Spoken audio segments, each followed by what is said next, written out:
Right now, patients are searching for doctors they can trust, and clinicians want to practice medicine the way it should be practiced.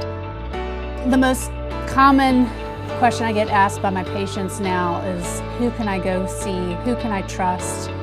The Independent Medical Alliance is changing that. We're launching the Trusted Referral Network, a verified directory of independent, like-minded clinicians committed to ethical, patient-first care. It needs to be a bilateral relationship where they each communicate with each other. For patients, find a doctor who will listen, understand your health, and partner with you in your care. For clinicians, connect with a network that shares your values and commitment to individualized patient-first care. So the Trusted Referral Network is going to help us by empowering physicians. But number two, is going to empower patients.